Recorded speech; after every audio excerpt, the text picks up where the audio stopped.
આમ વચરાજે ગાયોને માટે જીવવાનું ચાલુ કરી નાખ્યું. થોડોક સમય વીત્યા બાદ વઢિયાર પંથકના લોલાડા ગામથી તેમના મામા સામતસંગ રાઠોડ કાલરી આવ્યા ને બલરાજને વાત કરી કે તેમને ત્યાં કોઈ સંતાન નથી, આથી તે વચરાજને સાથે લઈ જવા માંગે છે ને એ એમનું રાજ્ય વહીવટ વચરાજને સોંપી દેશે. બલરાજે હા પાડી ને ત્યારબાદ વચરાજ તેમની વાલી ગાયોને રતન ઘોડી લઈને એમના મામાની સાથે લોલાડા આવી પહોંચ્યા, જ્યાં એમને એ વઢિયાર પંથકનો રાજ્ય વહીવટ સંભાળ્યો અને સાથે સાથે ગૌ સેવાની ટેક પણ જાળવી રાખી.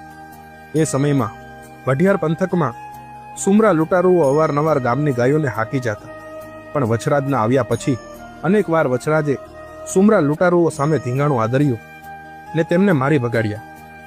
સમયની સાથે સુમરા લૂંટારુમાં ડર બેસી ગયો એટલે તેમણે વઢિયાર પંથકમાં આવવાનું જ બંધ કરી દીધું.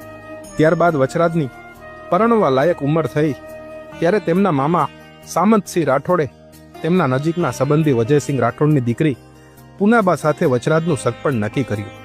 સમયની સાથે લગ્નનું એ ટાણું આવ્યું અને જાડેરી જાન જોડાણી ને એ જાન કેટલી અદ્ભુત કે એ જાનમાં કાલરી